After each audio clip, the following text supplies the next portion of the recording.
Assalamualaikum warahmatullahi wabarakatuh. Sampurasun.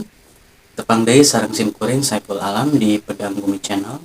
Dina kesempatan ieu simkuring bade medarkeun atanapi ngabahas ngeunaan biantara. Tapi sateu acan kana inti pangajaranana simkuring bade medarkeun heula tujuan pangajaranna. Anu kahiji nyaeta mengidentifikasi teks biantara. Tras nu kadua nyaeta memahami teks biantara jeung nu katilu menyajikan teks biantara.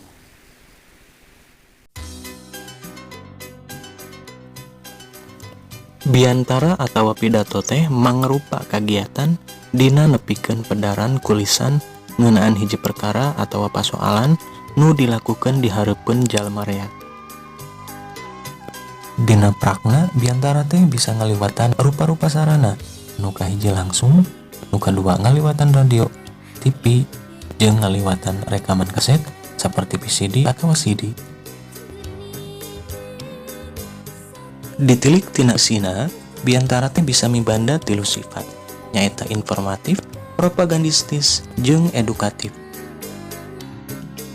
Biantara anu eusina informatif eusina ngawawarkeun ngarebeja atawa ngawartakeun ciri-cirina saayana nyata rumojong jeung jujur.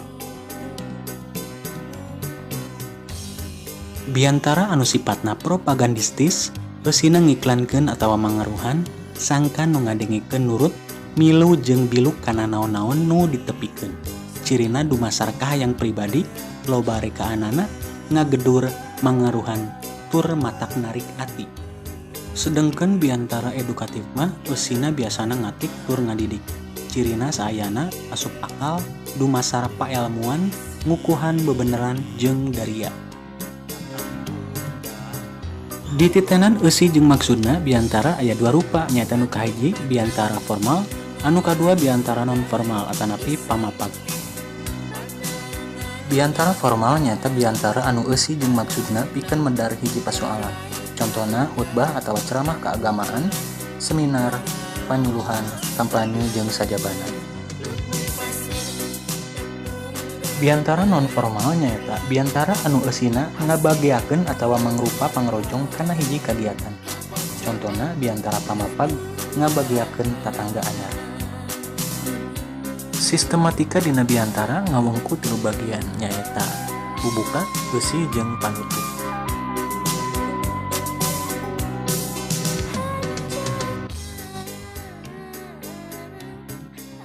Assalamualaikum warahmatullahi wabarakatuh. Bismillahirrahmanirrahim. Alhamdulillahirabbil alamin.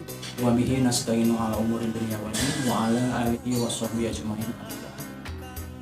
Kepala Sekolah SMP Negeri 4 Tulungkiara anu hormatin simkuring, Dewan Guru Staf Tata Usaha oge karyawan SMP Negeri 4 Tulungkiara anu simkuring dipeureun. Teu hilap siswa sareng siswi kelas 7 dan 8 sareng salapan anu simkuring di pikeun. Alhamdulillah puji sinareng syukur kehadirat Allah Subhanahu wa taala anu tos maparinan kasehatan ka urang sadayana dugi ka urang tiasa kempel ngariung dina ieu tempat dina raraga mieling kamardikaan Republik Indonesia anu ka-70. Dihilap salawat miwah salam hayu urang panjatkeun ka junjungan urang sadaya nyaeta Kanjeng Nabi Muhammad sallallahu alaihi wasallam. Patut ka kulawargana para sahabat dugi ka urang salakrimatna anu mudah-mudahan kenging saat bikin di yaumil akhir. Amin ya Allah ya Rabbal.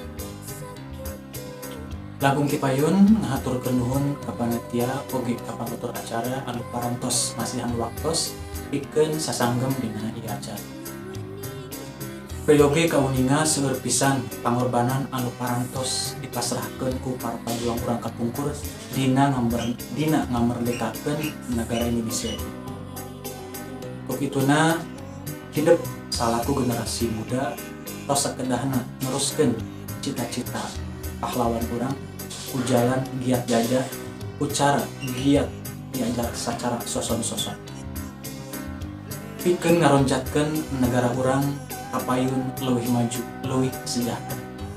Sajabat eta seueur pisan hal-hal anu tiasa dilakukeun dina ngeusi kamardikaan Republik Indonesia ieu, di antarana ngajauhan tina pangaruh narkoba, ngajauhan tina pergaulan bebas, ngajauhan tina taburan.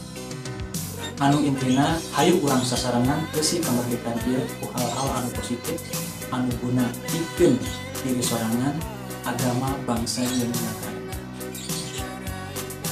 Mung sakitu anu tiasa dipikahatur, hapunten ieu aya kalukatan. Wassalamualaikum warahmatullahi wabarakatuh. Mung sakitu padaran ngeunaan diantara dina kasempatan ieu mugia aya manfaatna. Hapunten di aya kalupatan. Sampurasun. Wassalamualaikum warahmatullahi wabarakatuh.